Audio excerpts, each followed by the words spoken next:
Hey there, you guys. Story time. That is right. All right. So, yesterday, I was scrolling through Facebook and I came across, one of these posts from a news page.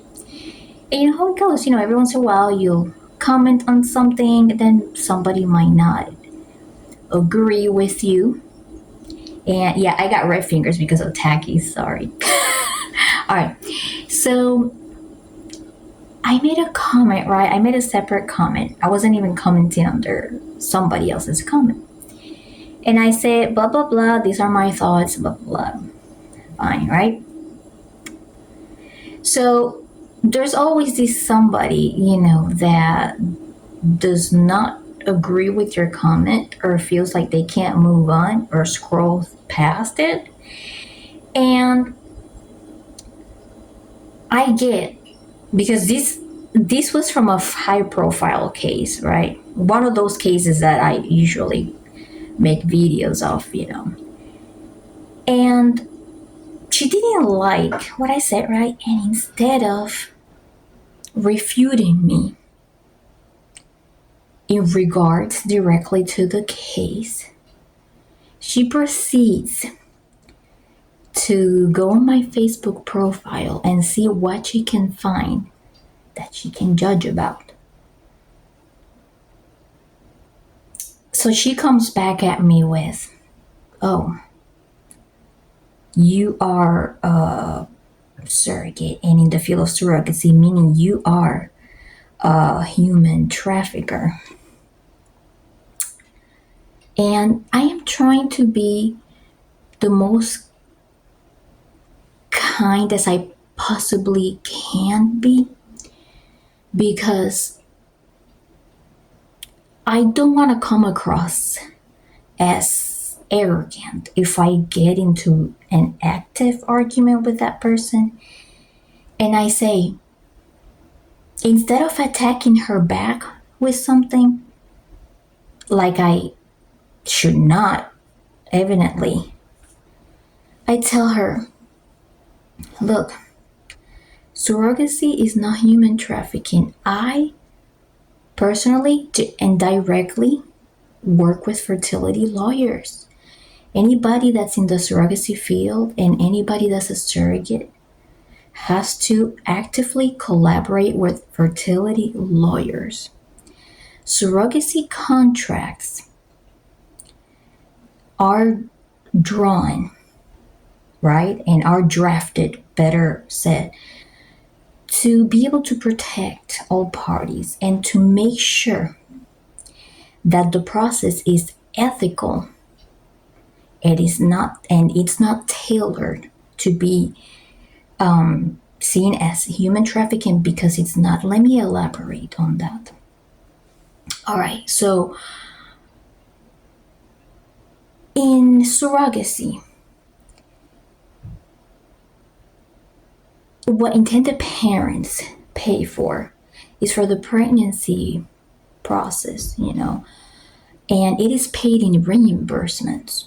And these reimbursements are for expenses, and if it's a regular base compensation, right? The base compensation covers for things like I said, expenses, transportation,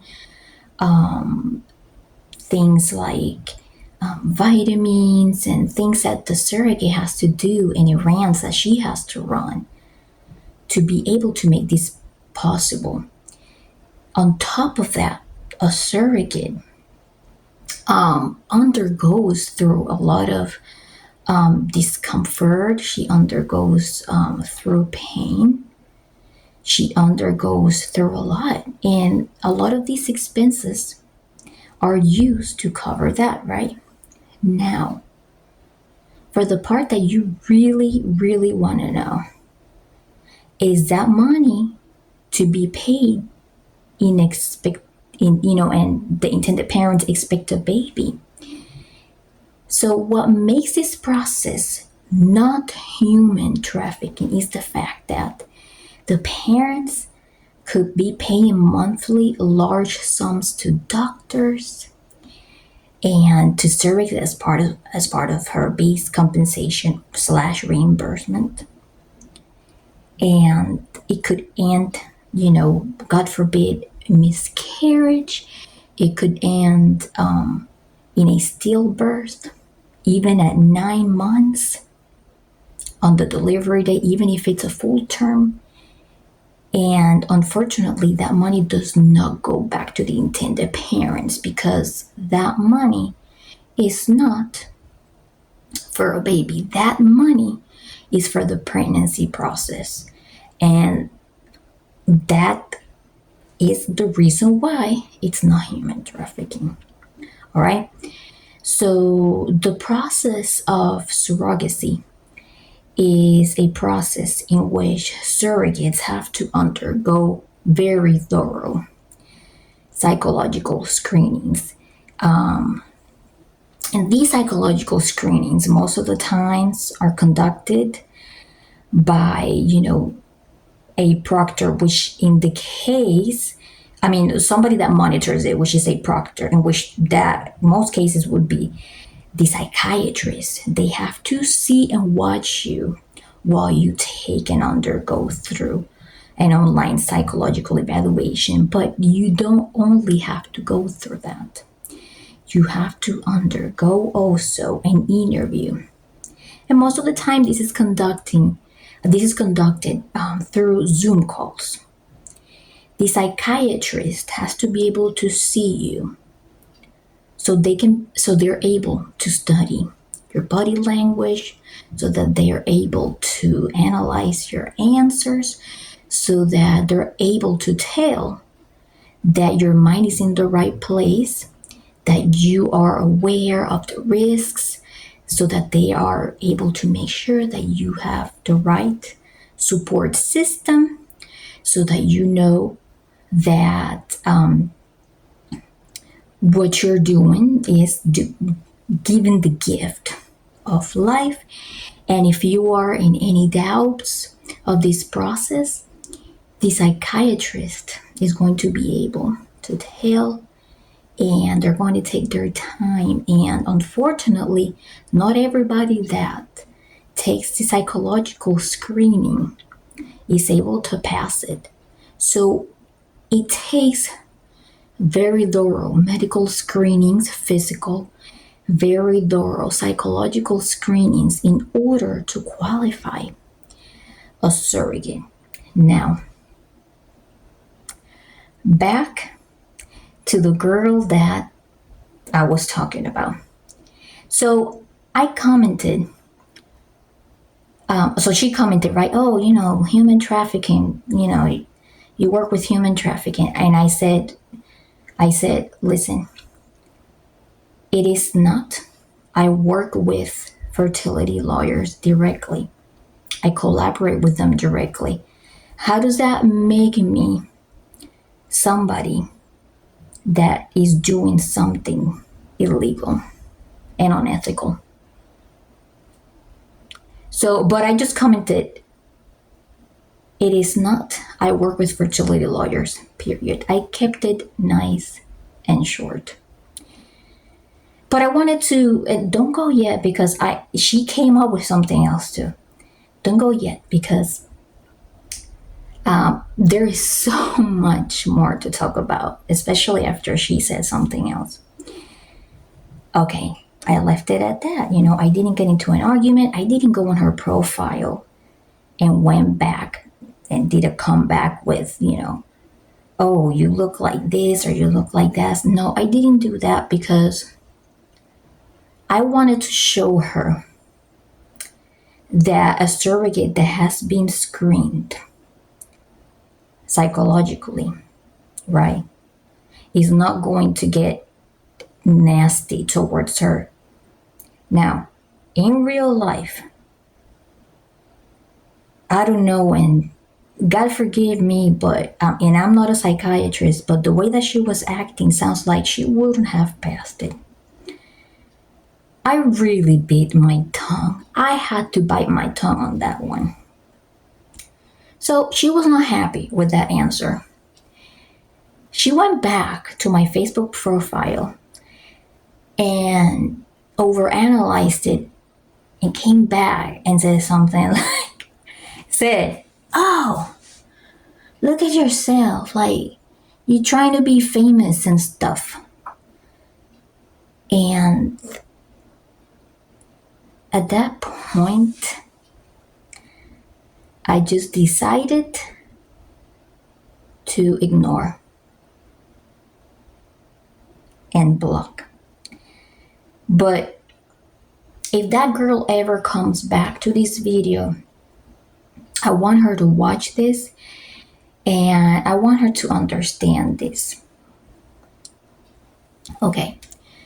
On the top of my Facebook profile, I have pinned an article that came out not long ago from local press. And it is in the form of an interview, right? This article was granted to us not because we reached out and said that we wanted to be interviewed by them. Sometimes several local outlets, they might see something that stands out to them. They think it might be a good contribution to society what that, person or people do. They reach out and they want to showcase it, And when they reached out to us, I felt flattered. I felt flattered and I felt okay, I feel like we're doing something right. The article / interview highlighted positive contributions that me and Tara have made over the years. All right. We have never expected anybody to come back to us, and, acknowledge us and, do this and that and put us in the press. No. They just reached out to us. I guess they thought that we were doing cool things and they reached out to us, right? In the article, you're going to find things like Tara's history with Girl Scouts, cool things that she has done for law enforcement since the Girl Scouts culture fosters respect towards law enforcement. She grew up like that and she has always felt inclined to contribute to them and give back to them for their efforts. Okay. Another thing, she's a musician, so she talks about that. She has done several things to educate others, through YouTube, things to entertain because it's not always serious, when it comes to me, when they ask me the same questions, I say, hey, I love helping others. I love showcasing organizations on our YouTube that want to convey a message of kindness, inclusivity, diversity, humanity. And when you do things like that, when you go out of your way and do little things like that and not just the reactions and stuff like that, well, somebody else out there is going to see it and they're going to be like, I think that's actually pretty cool.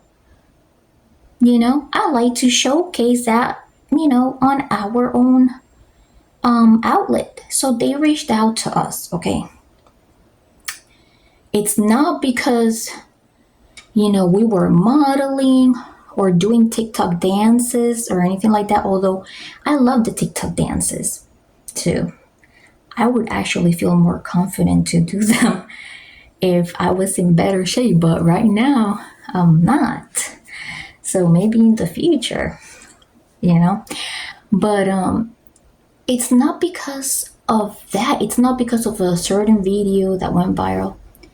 It's because they looked at the stuff that we have been doing over time and reached out to us and they thought it was pretty cool. And naturally, I felt inclined to pin it on our profiles because I thought, I was proud of it, you know. In the first paragraph of the article, I do cite that we're not perfect human beings. You know, there is no end to the world when we commit mistakes in life. Just because you make a mistake in life, it does not mean yet that you do not deserve opportunities in life to grow. You do deserve them, okay? Now, I do have a very way different thinking when it comes to people that's on a life that's completely different. And some of you guys have seen that in my videos. I don't find there is any justification for unaliving, period. Now, I don't want to turn this video into anything political or anything like that. I really try hard not to do that. But I don't know why a lot of the cases that I talk about turn into division, and from division it turns into bullying, and things can get ugly. And that's why all of our comments are turned off too, But I want to let you guys know that you're watching it. The same girl that was commenting and attacking me constantly. Look, I am not going to blame you directly, but I do hope that you're watching this video and that you understand where I'm coming from. Just because you do not agree with somebody's opinion doesn't mean that you have to go after them under my own comments. Yes, you have.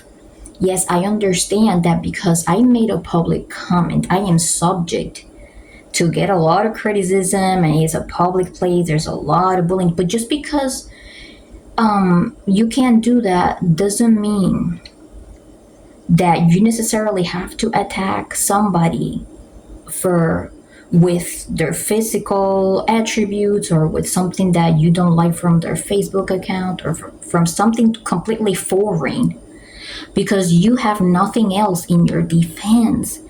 Don't do that kind of stuff. Instead, just say how you differ in opinion with that person. You could have just told me, hey, I don't agree with you because they did this in such a way and they underwent through the suffering. Just mention your points. Make yourself sound civilized, but at the same time, put your arguments, lay them on the table, and we can have a civilized debate. I don't mind about that, but it's just a suggestion.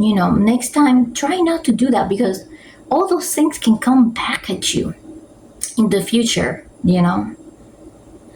All right, so I cannot believe that I've been here for almost 20 minutes. But if you have made it all the way here, whoever you are, I want to say thank you so much for making it all the way through. I really appreciate that you took your time being here.